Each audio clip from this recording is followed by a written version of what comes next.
Magandang umaga po dito sa lugar ng Kinit Palengke o Public Market ng Kinit, Pasig City. Narito po kami upang magpahayag ng salita ng Diyos ng libre po. Wala pong bayad ito sapagkat ang ino-offer ni Lord Jesus Christ sa atin na kaligtasan ay libre din ito. Kaya't narito kami bilang mga sugo ng ating Panginoong Diyos na ipahayag ito at bilang paalala sa bawat isa dito sa lugar ng ating bayan ng Pasig City. Kaya bago sa lahat po, manalangin po muna tayo upang ipagkaloob ng ating Panginoong Diyos na maunawaan natin ang kanyang banal na salita. Yes, Lord. Hallelujah. Panginoon Yeshua, Mashiach Yahweh Jesus Christ, isang mapagpalang umaga, Lord Jesus Christ. Naririto kami ngayon sa lugar ng Kinit, Pasig City, Lord Jesus Christ, upang ipahayag ang buong katotohanan na nagmumula sa iyo, Panginoon. At upang ito ay magbigay daan na magpalaya sa bawat isa, Panginoon, na kasalanan, Lord Jesus Christ. Kaya nawa, dalangin namin sa iyong kapangyarihan na samahan kami ng mga anghel mo at hayaan mong kumilos ang iyong banal na espiritu sa puso at isipan ng lahat ng nakikinig sa oras na to at naway kahabagan mo at patawarin sa mga nagawang kasalanan nito, Panginoon, upang patuloy na manahan ang iyong presensya, ang iyong kabanalan, ang iyong pag-ibig sa bawat isa, Lord Jesus Christ, at patuloy mong pagpalain at bigyan ng pagkakataon na makapagsisi at magbago ang lahat ng nakikinig ng iyong banal na salita upang maligtas mula sa iyong pagpaparusa sa mundong ito.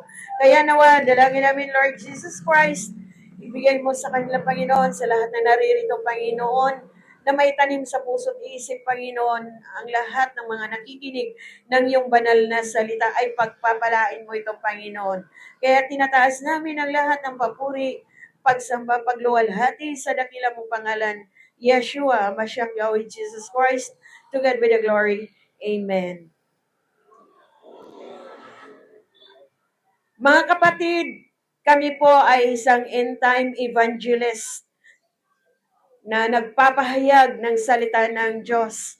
At nais namin na ibahagi sa inyo kung anumang naaabot sa aming mga kaisipan na natutunan mula sa salita ng Diyos upang ibahagi din sa lahat ng naririto.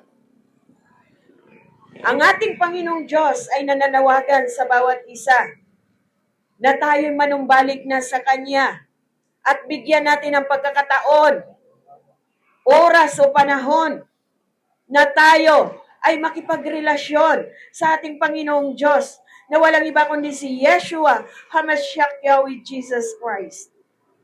Maaring nagtataka kayo bakit namin binibigas ang Yeshua, HaMashiach. Sapagkat mga kapatid, kung maalala natin ang ating Panginoong Diyos, nung panahon na nagkatawang tao siya ay nabubuhay sa bansang Israel. At ang salitang Yeshua, Mashiach Yahweh Jesus Christ, ay isang Hebrew Kaya nga mga kapatid, narito kami upang maibahagi din sa inyo ang lahat ng mga natutunan namin mula sa banal na salita ng ating Panginoong Diyos. Ang ating Panginoon ay nag-anyaya sa atin, sa mga puso natin, sa mga isipan natin. Kumakatok siya. Napakinggan natin ang kanyang banal na salita. At ito ay isang pag-atas ng ating Panginoong Diyos upang hanapin ang kanyang mga tupa na nawawala sa kanyang sambahayan. Ito ay nakasaad sa Mateo chapter 6 verse 7. Nahanapin ninyo ang mga nawawalang tupa ng sambahayan ng bansang Israel. Humayo kayo at ipangaral na malapit nang dumating ang kaharian ng langit. Ipinapahayag ito ng ating Panginoong Diyos upang paalalahanan ang bawat isa ng ating Panginoon na si Yeshua Mashiach, Jesus Christ, ay babalik na dito sa mundong ito. At upang hindi natin mararanasan ang kanyang pagpaparusa, patuloy nating tanggapin ang kanyang banal na salita upang kahabagan ang bawat isa. At upang mabigyan tayo ng pagkakataon na makapasok sa kanyang kaharian. Kaya nga mga kapatid, alam niya ang bawat ginagawa natin dito sa mundong ito.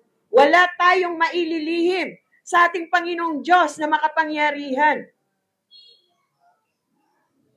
Ang bawat ginagawa natin dito, sa isip man, sa salita o sa gawa man nito, ay lingid ng ating Panginoon. Wala tayong maitatago sa Kanya. Kaya nga siya ninananawagan sa bawat isa sa atin na sinabi niya dito sa Gawa chapter 3, verse 19 and 20. Kaya nga mga kapatid, magsisi na kayo at magbalik loob sa ating Panginoong Diyos upang patawarin kayo sa inyong mga kasalanan. Walang perpekto dito sa mundong ito. Lahat tayo ay makasalanan. Tulad ko mga kapatid, nung panahon na ako'y nalulong dito sa mundong ito, nung panahong hindi ko nalalaman ang buong katotohanan mula sa salita ng Diyos, minahal ko ng sobra ang sanlibutang ito. Ako'y nakikipagbarkada, nakikipagbisyo. Ngunit nung natutunan ko ang salita ng ating Panginoong Diyos, lubos kong pinagsisihan ito dahil hindi ko nais na ako'y mapaparusahan. Ang nais ko ay makamtan ko ang pangako ni Lord Jesus Christ, ang buhay na walang hanggan. Kaya nga nais ko din na ibahagi sa inyo kung gaano kaganda ang mga pangako ni Lord Jesus Christ sa ating buhay. Ang ating Panginoong Diyos, alam niya ang ating mga kahinaan. Dahil sinabi niya ito sa Hebrew chapter 4 verse 15. Alam ng Diyos ang ating mga kahinaan. Kaya niya mauunawaan tayo dahil siya man din ay tinukso. Alam ni Lord Jesus Christ na tayo ay may mga kahinaan. Kaya sa lahat ng nais na magsisi at manumbalik kay Lord Jesus Christ, ay kahahabagan niya at patatawarin kung buong puso ito na manumbalik. Hindi nagkulang ang ating Panginoong Diyos upang paalalahanan ang bawat isa. Sa bawat kahinaan natin dito sa mundong ito, marami din ang nalululong sa anuman na gawain dito sa mundong ito. Tatanda natin mga kapatid, na ang ating Panginoong Diyos, isang Diyos na mahabagin, mapagmahal, mapagpatawad. Ngunit kung magpapatuloy tayo sa ating mga kasalanan at hindi tayo magsisisi, mararanasan natin ang kanyang parusa tulad ng mga nangyayari ngayon sa iba't ibang lugar. Kung nalalaman nyo ang nangyari ngayon sa Colombia, winasak ng Panginoong Diyos ang malalaking building. Kung maalala nyo rin kung ano ang nangyayari sa lugar natin dito, sa Cebu City, binaha ito. Kaya nga mga kapatid, pagsisihan na natin ang ating mga kasalanan, huwag nating hantayin na tayo ay maparusahan niya. Dahil marami ang tatawag sa Kanya ng Panginoon, Panginoon. Ngunit hihintayin ba natin na hindi tayo pakikinggan niya dahil hindi rin natin pinapakinggan ang Kanyang panawagan? Kaya nga mga kapatid, Pakakatandaan natin na sinabi ng Roma chapter 10 verse 17 na kapag tayo ay may pananampalataya kay Lord Jesus Christ, ay magbubunga ito ng kabutihan mula sa kapangyarihan ng ating Panginoong Diyos. At ang ating pakikinig sa pamamagitan ng kanyang banal na salita ay magbibigay ito ng tuwid na daan at tamang landas na ating tatahakin dito sa mundong ito. Kaya ipinapahayag namin ito sa inyo mga kapatid upang marinig pa ninyo ito at kayo man din ay manampalataya at manalig sa ating Panginoong Diyos. Alam namin to mga kapatid, ang bawat kahinaan natin dito sa mundong ito. Ngunit, kung tayo'y lumapit sa ating Panginoon na si Yeshua Mashiach Jesus Christ, tayo ay pakikinggan niya. Sabi nga niya dito sa Ecclesiastes chapter 18 verse 21, magpakumbaba na tayo sa ating Panginoong Diyos, mga kapatid.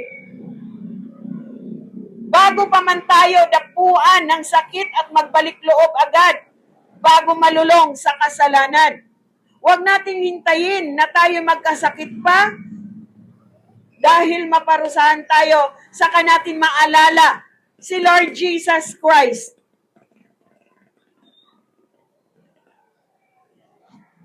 Dahil walang nakakapasok sa kaharian ng ating Panginoong Diyos kung magpapatuloy tayo sa makamundong gawain dito.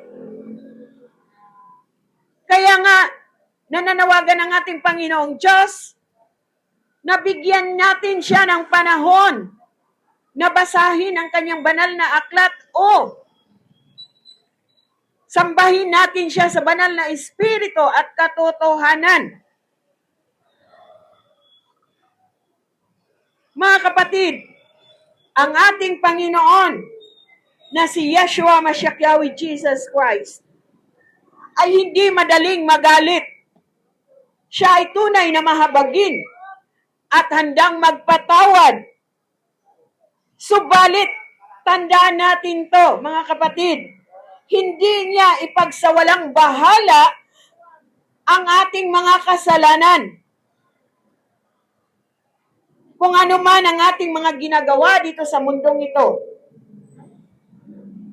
Sapagkat anuman ang kasalanan ng ating mga magulang, mula pa noon hanggang ngayon, ay sisingilin tayo kung di tayo magsisisi sa ating mga kasalanan. Kaya nga mga kapatid, huwag nating hayaan ang bulong ng kaaway dito sa mundong ito dahil yan ang magbibigay sa atin ng kapahamakan. Lalo na nasa huling araw na tayo. Marami nang ganap na nangyayari ayon sa kanyang propesiya sa ating buhay dito sa mundong ito. Kaya nga mga kapatid, magsisi na kayo at manumbalik sa Diyos upang mapawi ang inyong mga kasalanan. Ito ang ibinibigay sa atin ng ating Panginoong Diyos. Unang hakbang na gagawin natin sa pagbabago natin sa ating mga buhay. Katulad ko, ay pinagsisihan kong lubos ang aking mga nagawang kasalanan dito sa mundo ito. Dahil hindi ko nais na paparusahan ako ng ating Panginoon. Kung nais natin na mapatawad tayo, layuan na natin ang paggawa ng kasalanan. Sabi nga ng Isaiah chapter 55 verse 7, talikuran na ng masama ang kanyang lakad at ng liko ang kanyang mga pag-iisip. Manumbalik siya sa Panginoon at kaawaan siya. Dahil ang totoong pagsisisi, mga kapatid, ay may kasamang pagbabago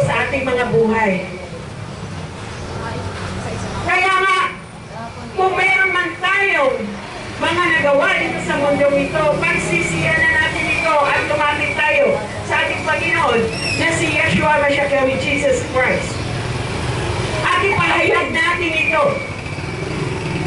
Huwag natin ikahiya o ikatakot na lumapit sa ating Panginoong Diyos. Sapagkat malinaw na sinabi niya dito sa verse 1, chapter 1, verse 9. Kung ipapahayag lamang natin ang ating mga kasalanan, siya ay tapat at makatarungan upang patawarin tayo sa ating mga kasalanan at linisin tayo sa lahat ng ating mga kalikuan. Kung taos puso tayong magsisisi sa ating mga nagawa dito sa mundong ito na kasalanan, patatawarin tayo ni Lord Jesus Christ. Kaya nga mga kapatid, hindi siya nagkulang upang palalanganan tayo mula sa kanyang banal na salita. Upang tayo ay mabigyan pa o makamtan natin ang kanyang pangako. Buhay na walang hanggan ang ninanais ng ating Panginoong Diyos na makakamtan natin. Ang ating Panginoon ay patuloy na naghahanda sa kanyang kaharian upang tayo ay makarating sa kanyang pinapangako.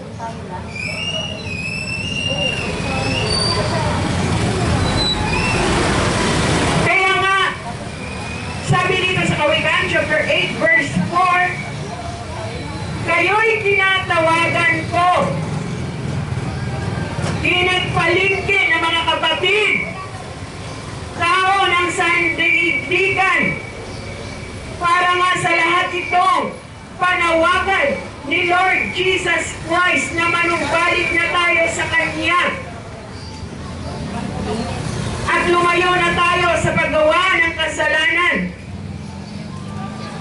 Iwasan na natin ang ating mga bisyo sa buhay dito sa mundong ito. Huwag nating hayaan na tayo ay mapaparusahan.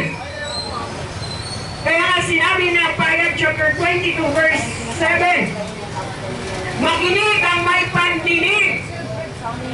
Dahil sinasabi sa Pahayag chapter 20 verse 15, ang sino mang hindi nasusulat ang pangalan sa buhay na aklat ay malalaglag sa dagat-dagatang apoy.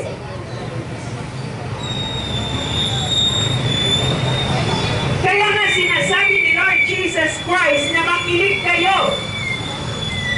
Dahil darating na ang ating Panginoong Diyos, mapalad ang tumutupad sa mga propesya na nilalaman ng kaniyang Bible. Mapalad ka kapatid kung nakikinig ka at nagbibigay ka ng pagkakataon na basahin ang Biblia. Kaya makinig ang lahat ng may pandinig kung nagnanais na maligtas mula sa kamay ng kaaway.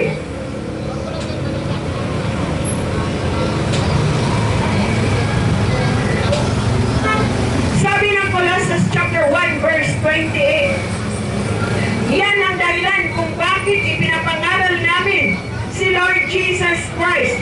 Ang lahat ay pinapaalalahanan at tinuturuan ng may buong kaalaman upang maiharap kay Lord Jesus Christ ang bawat isa ng ganap at walang kapintasan, dahil walang makakapasok sa kaharian ng ating Panginoong Diyos na may karumihan sa puso at isipan.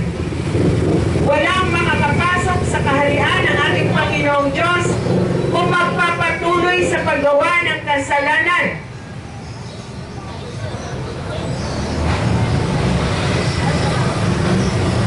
Kaya matandaan natin ang banal na salita ng ating Panginoong Diyos na sinabi niya sa Tobit chapter 4 verse 5, huwag mong kalilimutan ang Panginoon, mga kapatid. Habang ikaw ay nabubuhay pa dito sa mundong ito, pakinggan mo na ang salita niya at isabuhay ito.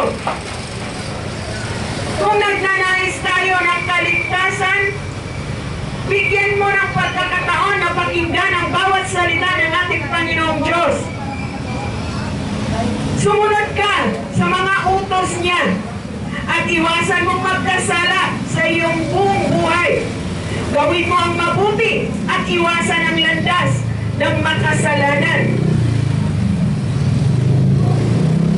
Tandaan natin mga kapatid na maiksi lang ang ating buhay dito sa mundong ito. Hindi tayo habang buhay ay naririto sa mundong ito. Kailan mo pag-isipan na lumapit sa ating Panginoong Diyos? Kapag nasa bingit ka na ng kamatayan? Kaya nga mga kapatid, alalahanin mo na ang ating Panginoong Diyos ay kumakatok ngayon sa inyong puso at isipan. Buksan niyo ang iyong puso, ang iyong isipan. Dahil ang ating Panginoong Diyos ay naghihintay lamang sa bawat isa na manumbalik na sa Kanya.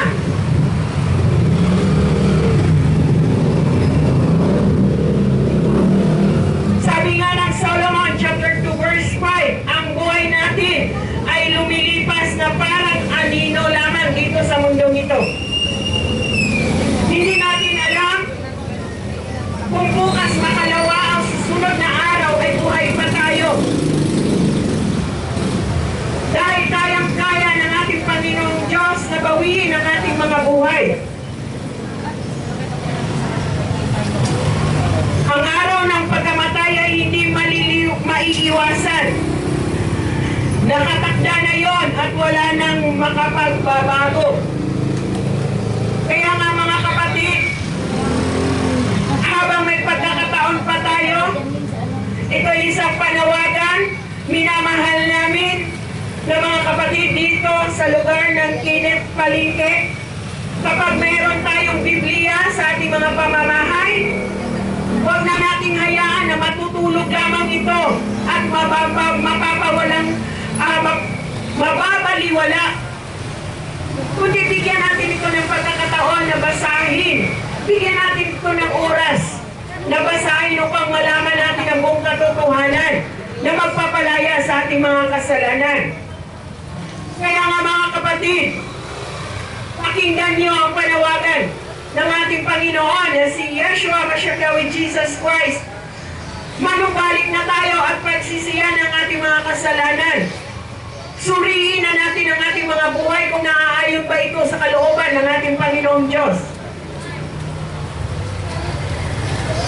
At kung wala man tayong panahon o oras na magbasa, libre po ang aming YouTube channel. Nariyan po ang Yahweh Ministry 101, Yahweh Ministry 102, at ang Church Ruach Facebook. Sa lahat ng mga may cellphone ngayon, malaya po kayong magbuka sa YouTube channel namin. Ito po'y libre sa lahat. Na kahit busy man tayo sa ating mga pagtitinda, busy man tayo sa ating mga pamamalingke, busy man tayo sa ating mga pamamahay, o sa lahat ng mga estudyante ngayon na busy sa pag-aaral, pwede niyo pong panoorin doon sa YouTube channel, Yahweh Ministry 102, at ang Church Ruach, upang makilala niyo rin lubos ang ating Panginoon na si Yeshua HaMashiach Yahweh Jesus Christ. Kaya maraming salamat po, pagpalain po nawa ang lahat ng nakikinig sa banal ng salita ng ating Panginoong Diyos. At lagi po kayong manalangin. Manumbalik na sa ating Panginoong Diyos, mga kapatid. Mahal kayo ni Lord Jesus Christ. Kaya kami narito at maghayag sa inyo ng banal na salita. Kaya ito lang ang salita ng Panginoon, Ruach Yeshua Shalom. God bless po sa lahat.